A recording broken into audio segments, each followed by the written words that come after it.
ജയലളിതയുടെ അഭാവം, മോദിയുടെ ഇവിടേക്കുള്ള വരവും അദ്ദേഹത്തിൻ്റെ ഇടപെടലുകളുമൊക്കെ വലിയ രാഷ്ട്രീയ സൂചനകളാണ് നൽകുന്നത്. ഇവിടെ BJP എന്തായാലും ഒരു വലിയ സാധ്യത കാണുന്നു. BJPക്ക് പ്രസക്തമാകാൻ കഴിയുന്ന തരത്തിലുള്ള ഒരു പ്രതിസന്ധി ജയലളിതയുടെ അഭാവത്തിലൂടെ അവിടെ ഉണ്ടായിരിക്കുന്നു. അതിൽ ഏകപക്ഷീയമായി മുന്നേറാൻ കേന്ദ്രഭരണത്തിൻ്റെ പിൻബലത്തിലൂടെ BJP പ്രവർത്തിച്ചു തുടങ്ങിയിരിക്കുന്നു എന്ന് വിലയിരുത്താനായോ?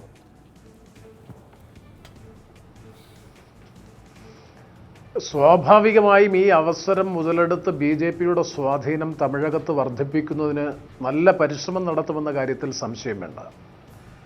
ഇപ്പോൾ പ്രധാനമന്ത്രിയുടെ സാന്നിധ്യവും ശ്രീ വെങ്കയ്യ നായിഡു തുടക്കം മുതൽ സ്വീകരിച്ചിട്ടുള്ള നടപടിക്രമങ്ങളുമൊക്കെ നേരത്തെ സൂചിപ്പിച്ചതുപോലെ കേന്ദ്ര ഗവൺമെൻറ് എന്ന നിലയിൽ ചെയ്യുന്നതാണെങ്കിൽ പോലും അതിനകത്ത് വ്യക്തമായിട്ടുള്ള ചില രാഷ്ട്രീയമായ ഉദ്ദേശമുണ്ട്. അതിന് ഞാൻ കുറ്റം പറയുകയല്ല. കാരണം ഏതൊരു പ്രദേശത്തും ഉണ്ടാകുന്ന രാഷ്ട്രീയ സന്നിഗ്ധാവസ്ഥയെ മുതലെടുത്തുകൊണ്ട് തങ്ങളുടേതായ രാഷ്ട്രീയ സ്വാധീനം വർദ്ധിപ്പിക്കാൻ ഏതൊരു രാഷ്ട്രീയ പ്രസ്ഥാനവും ചെയ്യുന്ന ജോലി തന്നെയാണ്. പക്ഷേ അതിൽ ഈ പ്രതീക്ഷിക്കുന്ന നിലയിലുള്ള ഫലമുണ്ടാകുമെന്ന് വിശ്വസിക്കാൻ കഴിയില്ല. കാരണം 67-ന് ശേഷമുള്ള തമിഴകത്തിൻ്റെ പൊതു രാഷ്ട്രീയം വിലയിരുത്തുമ്പോൾ ദ്രാവിഡ രാഷ്ട്രീയത്തിനപ്പുറത്ത് പ്രാദേശികമായി അല്ലെങ്കിൽ സംസ്ഥാന തലങ്ങളിൽ പ്രാദേശിക രാഷ്ട്രീയ പ്രസ്ഥാനങ്ങൾ പരീക്ഷിച്ച് വിജയിച്ച, അതുകൊണ്ട് ഏറ്റവും കൂടുതൽ ഫലമുണ്ട് എന്ന് വളരെ വ്യക്തമായി തെളിയിച്ചിട്ടുള്ള ഒരു സംസ്ഥാനമാണ് തമിഴ്നാട് സംസ്ഥാനം. പലപ്പോഴും ഇന്ത്യൻ രാഷ്ട്രീയത്തിൻ്റെയും ഇന്ത്യൻ ഭരണ സംവിധാനത്തിൻ്റെയും ഗതിവിഗതികൾ നിർണ്ണയിക്കുന്നതിൽ തമിഴകത്തിൻ്റെ രാഷ്ട്രീയം, അത് DMK ആയാലും ADMK ആയാലും നിർണായകമായ പങ്കുവഹിച്ചിട്ടുണ്ട്. അപ്പോൾ അങ്ങനൊരു വികാരവും അങ്ങനൊരു ചിന്തയും ആ രാഷ്ട്രീയത്തിൻ്റെ അടിത്തറയും ഒക്കെ അതിശക്തമായി നിലനിൽക്കുന്ന ഒരു സംസ്ഥാനം എന്ന നിലയിൽ ഒരു ദേശീയ പ്രസ്ഥാനത്തിൻ്റെ ഒരു ഘടകമായി ആ സംസ്ഥാനം മാറിത്തീരുക എന്ന ഒരു താല്പര്യത്തിലേക്ക് തമിഴകത്തെ ജനങ്ങൾ വരും എന്ന് വിശ്വസിക്കാൻ കഴിയുന്നില്ല. മാത്രവുമല്ല, അവിടുത്തെ ഒരു പ്രത്യേക സംസ്കൃതി, നേരത്തെ പറഞ്ഞതുപോലെ ഭാഷയും സാമുദായികമായിട്ടുള്ള വികാരവും അതിനേക്കാൾ ഒക്കെ ഉപരിയായി സത്യം പറഞ്ഞാൽ തമിഴകം എന്ന് പറയുമ്പോൾ തന്നെ ആ ദ്രാവിഡ സംസ്കാരത്തിൻ്റെ ഒരു പ്രത്യക്ഷമായ പ്രതിഫലനം ഉയർന്നു നിൽക്കുന്ന ആ സംസ്ഥാനത്തിൻ്റെ താല്പര്യങ്ങളും ആ നാടിൻ്റെ ജനതയുടെ പ്രത്യേക സംസ്കൃതിയും ഒക്കെ വെച്ച് നോക്കുമ്പോൾ BJPയുടെ സ്വാധീനം വർദ്ധിപ്പിക്കാൻ അല്ലെങ്കിൽ BJPക്ക് ഏതെങ്കിലും തരത്തിൽ നിർണായകമായ ഒരു രാഷ്ട്രീയ ശക്തിയായി തമിഴകത്ത് മാറിത്തീരാനുള്ള പരിമിതികൾ ധാരാളമുണ്ട് എന്ന് തന്നെയാണ് എൻ്റെ വിശ്വാസം. ഇതിന് വേണ്ടി വന്നാൽ ഇതിനെ വ്യത്യസ്തമായ ഒരു സമീപനം സ്വീകരിക്കാൻ കഴിയുന്ന ദ്രാവിഡ രാഷ്ട്രീയത്തിൽ നിന്ന് വളരെയധികം DMKയും ADMKയും പുറകോട്ട് പോയി എന്നുള്ളതാണ്. അത് ADMKയെ സംബന്ധിച്ച് അല്ലെങ്കിൽ DMK ദ്രാവിഡ രാഷ്ട്രീയത്തെ സംബന്ധിച്ച് മാത്രമല്ല, ഇന്ത്യയിലും ലോകത്തും ഉണ്ടായിട്ടുള്ള പൊതു രാഷ്ട്രീയ സാഹചര്യങ്ങളും നിലപാടുകളും ഒക്കെ പരിശോധിച്ചാൽ ഏത് പ്രത്യയശാസ്ത്രത്തിൻ്റെ അടിസ്ഥാനത്തിലാണോ ഓരോരോ രാഷ്ട്രീയ പാർട്ടികൾ രൂപപ്പെട്ടത് അല്ലെങ്കിൽ നിലകൊള്ളുന്നത്, ആ പ്രത്യയശാസ്ത്രത്തിൽ നിന്നുള്ള നയപരമായ വ്യതിയാനം എല്ലാ രാഷ്ട്രീയ സംവിധാനങ്ങൾക്കും ഉണ്ടായിട്ടുണ്ട്. അത്തരത്തിലുള്ള കേവലമായ വ്യതിയാനത്തിനപ്പുറത്തേക്ക് ആ സംസ്കൃതിയിൽ നിന്ന്, ആ സംസ്കാരത്തിൽ നിന്ന്, ആ ഒരു നിലപാടിൽ നിന്ന് ഒരു വലിയ തകർച്ച ദ്രാവിഡ സംസ്കാരത്തിന് ജയലളിതയുടെ അസാന്നിധ്യത്തോടു കൂടി അവിടെ വരാൻ പോകുന്നു. കരുണാനിധിയുടെ ഒരു അസാന്നിധ്യം ഉണ്ടായി കഴിയുമ്പോൾ അത് കൂടുതൽ ശക്തമാകാൻ പോകുന്നു. അവിടെ ദേശീയ രാഷ്ട്രീയ പ്രസ്ഥാനങ്ങൾക്ക് വേരുറപ്പിക്കാനും പ്രത്യേകിച്ചും ഇന്ന് BJP ഇത്തരം കാര്യങ്ങളിൽ ഗവേഷണ കൗതുകത്തോടുകൂടി രാഷ്ട്രീയ സ്വാധീനം വർദ്ധിപ്പിക്കുന്നതിന് വേണ്ടി പരിശ്രമിക്കുന്ന BJPയുടെ സാന്നിധ്യം വർദ്ധിപ്പിക്കാൻ കഴിയുമെന്നും ഒക്കെയുള്ള അമിതമായിട്ടുള്ള ഒരു വിശ്വാസം അത് ശുഭകരമായിരിക്കും, അല്ലെങ്കിൽ ആ വിശ്വാസം സാക്ഷാത്കരിക്കാൻ കഴിയും എന്നെനിക്ക് തോന്നുന്നില്ല. തീർച്ചയായിട്ടും ദ്രാവിഡ രാഷ്ട്രീയത്തിന്റെ സ്വാധീനം തന്നെ കൂടുതൽ ശക്തിപ്പെടാൻ കഴിയുന്ന പുതിയ രാഷ്ട്രീയ നേതൃത്വം ഒരുപക്ഷെ തമിഴകത്ത് ഉയർന്നു വരും എന്ന് തന്നെയാണ് എൻ്റെ വിശ്വാസം. ശരി, ഞാൻ താങ്കളിലേക്ക് തിരികെ എത്താം. ശ്രീ ഫക്രുദ്ദീൻ അലി, ഇതിപ്പോൾ അണ്ണാ DMKയുടെ ഒരു നേതാവിൻ്റെ അഭാവം കൊണ്ട് നേരിടുന്നൊരു പ്രതിസന്ധി എന്നതിനപ്പുറത്തേക്ക് ഇപ്പോൾ കരുണാനിധിക്കും വയ്യ, 93 വയസ്സായി. കരുണാനിധിയുടെ രാഷ്ട്രീയം കുടുംബ രാഷ്ട്രീയമായി അധപ്പതിക്കപ്പെട്ടു, അഴിമതി സ്ഥാപനവൽക്കരിക്കപ്പെട്ടു. ഇങ്ങനെയൊക്കെ സംഭവിക്കുമ്പോൾ ദ്രാവിഡ രാഷ്ട്രീയത്തിന് തന്നെ അങ്ങേയറ്റം ദുർബലത നേരിടേണ്ടി വരുന്നൊരു സാഹചര്യമല്ലേ അവിടെ? മാത്രവുമല്ല, ഈ പിൻഗാമി തർക്കം മാത്രമല്ല ഇനി അണ്ണാ DMKയും DMKയും ഒക്കെ ബാധിക്കാൻ പോകുന്നത്.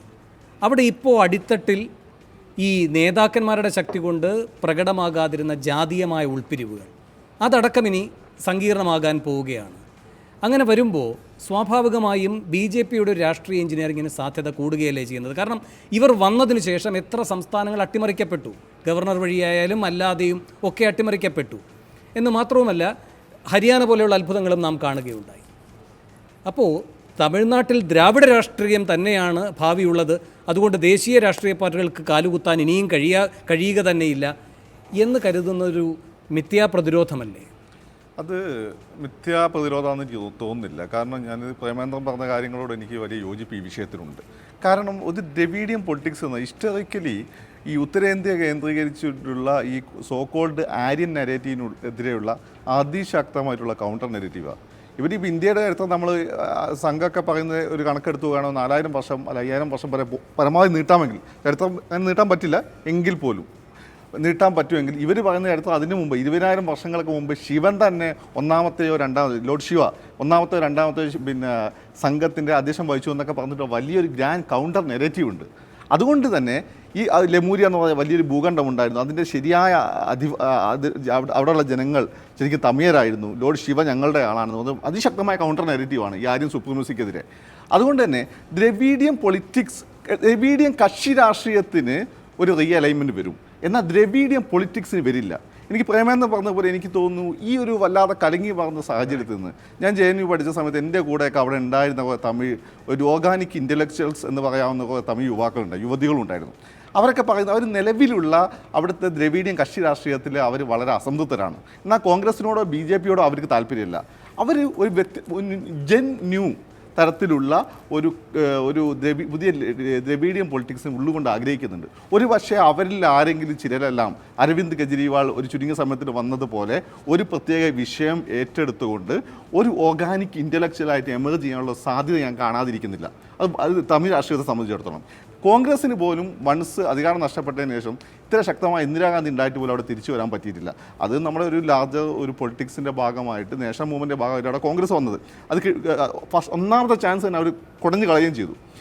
എന്നാൽ അതുകൊണ്ട് തന്നെ കൂടുതൽ ഒരു സവർണ്ണ രാഷ്ട്രീയം ഒരു ആര്യൻ പൊളിറ്റിക്സ് മുന്നോട്ട് വെക്കുന്നു എന്ന് തമിഴന്മാർ കരുതുന്ന BJPയെ സംബന്ധിച്ച് അത്ര പോലും എളുപ്പമല്ല കാര്യം. മാത്രമല്ല ഇനി ഈ പറയുന്ന ഹരിയാനയിലോ നാഗാലാൻഡിലോ മേഘാലയയിലോ ഒക്കെ കളിച്ച പോലെ തമിഴിൻ്റെ ഹരിയാനയിൽ അത്ഭുതകരമായ ജനവിധിയാണ് സംഭവിച്ചത്. അവിടെ ഒരു തരത്തിലുള്ള ഒരു ബൈഫക്കേഷൻ വോട്ടിൻ്റെ കാര്യത്തിലൊക്കെ ഉണ്ടായിട്ടുണ്ട്. അവിടെ പിന്നെ കോൺഗ്രസിനെതിരെയുള്ള ഫീലിംഗ് പിന്നെ മൊത്തം മോഡി ഉണ്ടാക്കിയ തരംഗം എല്ലാം ഉണ്ട്.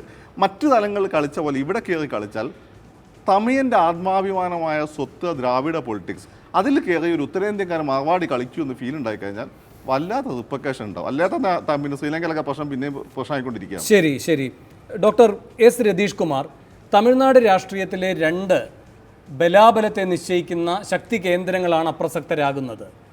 ഇപ്പോൾ ജയലളിത ഇല്ലാതായിരിക്കുന്നു, കരുണാനിധി വാർദ്ധക്യ സഹജമായ അസുഖങ്ങളുടെ ഒരു പാരമ്യത്തിൽ നിൽക്കുകയുമാണ്.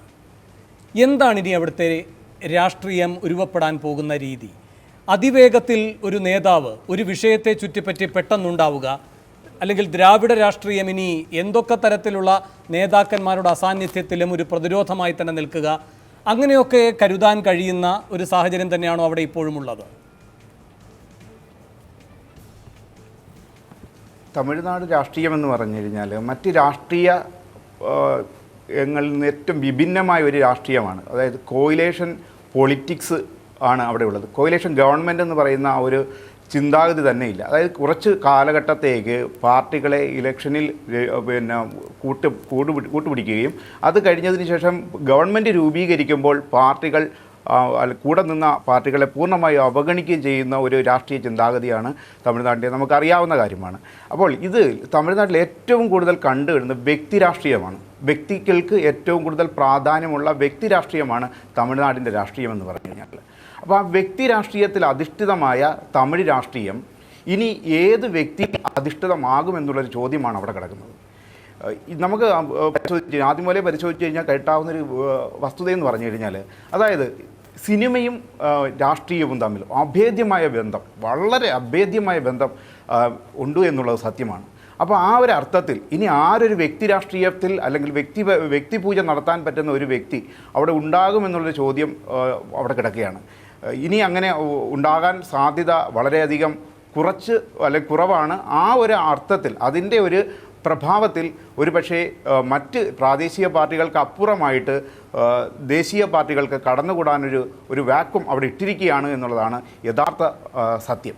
അപ്പോൾ ആ ഒരു രീതിയിൽ നമുക്ക് ചിന്തിക്കുകയാണു എങ്കിൽ തീർച്ചയായും പറയാം തമിഴ്നാട് രാഷ്ട്രീയത്തിൽ ദേശീയ പാർട്ടികൾക്ക് ചെറുതല്ലാത്ത ഒരു പങ്കുണ്ട്. ഞാൻ ശ്രീ സാർ പറഞ്ഞതിനോട് ഒരു വിധത്തിൽ ഞാൻ യോജിക്കുകയാണ്. അതായത് ഇനി അവിടെ പിന്നെ പന്നീർ ശർമ്മ ആയാലും അല്ലെങ്കിൽ ശശികലയായാലും അതുപോലെ പൊന്നയ്യനായാലും തമ്പിദുരയായാലും അങ്ങനെയുള്ള ഒരുപാട് രാഷ്ട്രീയ ആൾക്കാർ അല്ലെങ്കിൽ തമിഴ്നാടിൻ്റെ രാഷ്ട്രീയത്തെ കൂടെ കൊണ്ടു നടക്കുന്ന ഒരുപാട് പേരുണ്ട്.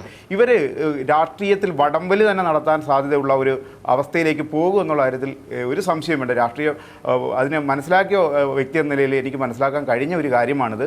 അതുപോലെ തന്നെയാണെങ്കിൽ നമുക്ക് DMKയുടെ കാര്യം പരിശോധിച്ചാലും അവിടെയും അതാണ്. അവിടെ സ്റ്റാലിൻ, അഴഗിരി, കനിമൊഴി ഇവരൊക്കെ ഇതിൻ്റെ ഈ പറയപ്പെടുന്ന രാഷ്ട്രീയ വടംവലിയിൽ പ്രയോക്താക്കളാണ്. അങ്ങനെ വരുമ്പോഴത്തേന് തീർച്ചയായിട്ടും സംഭവിക്കാൻ പോകുന്നത് ഈ ഒരു അവസരത്തിൽ ദേശീയ പാർട്ടികൾ ആ ഒരു സ്പേസ് പൂർണ്ണമായും ഒരു കണ്ടെത്തുമെന്നും അതിലെ അത്തരത്തിൽ അത് കൊണ്ടുവരുമെന്നും തന്നെ എൻ്റെ ഒരു വിശ്വാസം. പിന്നെ വേറൊരു കാര്യം കൂടെ പറഞ്ഞുതരാം. അപ്പോൾ 2-3 പേര് ചൂണ്ടിക്കാട്ടിയ ഒരു കാര്യമുണ്ട്. ദേശീയ പാർട്ടികൾക്ക് അങ്ങനെ കടന്നുകൂടാൻ കഴിയുകയില്ല എന്നും തമിഴ്നാട് രാഷ്ട്രീയത്തിൽ പ്രാദേശികവാദത്തിന് വളരെയധികം പ്രാധാന്യമുണ്ട് എന്നുള്ളത് അത് വളരെ സത്യമായൊരു കാര്യമാണ്. പക്ഷേ ദേശീയ പാർട്ടികൾ കളിക്കാൻ പോകുന്ന ചീട്ട് പ്രാദേശികത വികാരം വളർത്തിക്കൊണ്ടുള്ള ദേശീയ ചിന്താഗതികളായിരിക്കും.